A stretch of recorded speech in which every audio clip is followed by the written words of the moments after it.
अस्सलाम वालेकुम स्टूडेंट्स, उम्मीद है आप सब खैरियत से होंगे। आज की इस वीडियो में हम सीखेंगे कि मुहावरात और ज़रबुल इम्साल किसे कहते हैं। मुहावरात जमा है मुहावरे की, ठीक है। वाहिद मुहावरा है और जमा इसकी है मुहावरात। ये मुरक्कब अल्फाज का वो मजमूआ है जिसके अपने हकीकी मायने नहीं होते बल्कि मजाजी और गैर हकीकी मायनों में इनका इस्तेमाल किया जाता है। तो मुरक्कब अल्फाज का किसे कहते हैं, पहले तो हमें ये समझ लेना चाहिए कि मुरक्कब अल्फाज होते क्या हैं।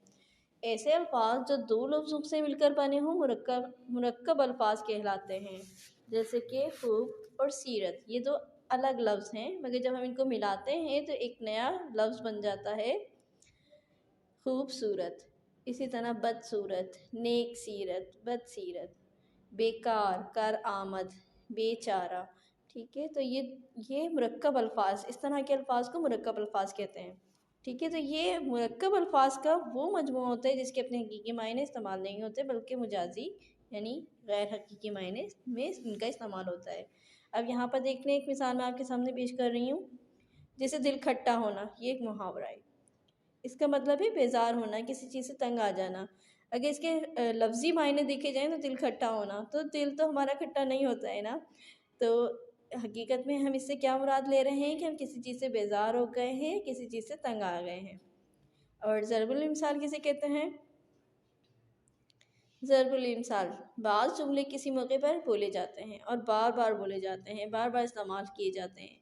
तो बार बार इस्तेमाल होने की बिना पर हमारी रोज़मर्रा गुफ्तगू का हिस्सा बन जाते हैं, ठीक है। तो इन्हें ज़रबुल इम्साल कहा जाता है। और इसका वाहिद है ज़रबुल मिस्ल, इसकी जमा है ज़रबुल इम्साल।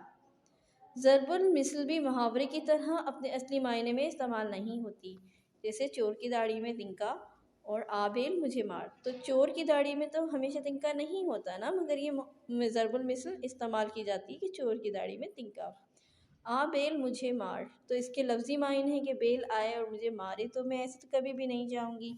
तो ज़रबुल इम्साल इस तरह के अल्फाज का मजमूआ होता है जिसके हम हकीकी मायनों में इनको इस्तेमाल नहीं कर रहे होते बल्कि मजाजी या गैर हकीकी मायनों में हम इस्तेमाल कर रहे होते हैं। अच्छा, ज़रबुल इम्साल के पीछे पूरी पूरी कोई कहानी होती है, कोई वाक़या होता है जिसके नतीजे के तौर पर ये ज़रबुल मिसल या ज़रबुल इम्साल जो हैं वो मशहूर हो जाती हैं। ज़रबुल मिसल को उर्दू में कहावत भी कहा जाता है। जब कोई जुमला किसी ख़ास मौके की मुनासबत से बार बार बोला जाए तो ज़रबुल मिसल या कहावत की शक्ल अख्तियार कर लेता है। जैसे कि एक कहावत है कि बकरे की माँ कब तक खैर मनाएगी, ठीक है। तो यानी बकरे की माँ जो है वो उसका कब तक बच सकती है वो। चोर की दाढ़ी में तिनका, तो इसके पीछे पूरी एक कहानी है या कोई वाक़या जो हकीकत पर मबनी होता है, तो उसका नतीजा कोई ना कोई होता है जो कि मशहूर हो जाता है और लोग फिर उसको बोलते रहते हैं बार बार और वो फिर हमारी गुफ्तगू का हिस्सा बन जाती है। जैसे कि चोर की दाढ़ी में तिनका। इसके अंदर कुछ ख़ास बातें हैं जो आपको याद रखनी चाहिए। मुहावरे के आखिर में मज़दर की अलामत ना आती है। जैसे दिल भराना, अपने मुँह मियाँ मिट्ठू बनना, तारे गिनना वग़ैरह, ठीक है, ना आती है। मगर जब हम इसको जुमले में इस्तेमाल करते हैं तो फिर हमें ना नहीं लिखना होता है, तारे गिनना, ठीक है। मैं रात भर तारे गिनती रही, तो ना के बजाय मैंने ती लगा दिया। दिल भर आना, उसका दिल भर आया, उसने माँ ने अपने बच्चे की हालत देखी तो उसका दिल भर आया। और अपने मुँह मियाँ मिट्ठू बनना, कि उसको देखो वो तो हर वक्त अपने मुँह मियाँ मिट्ठू बनता है। मतलब जो लोग खुद अपने मुंह से अपनी तारीफ़ें कर रहे होते हैं उन्हें कहते हैं मियाँ मिट्ठू बनना।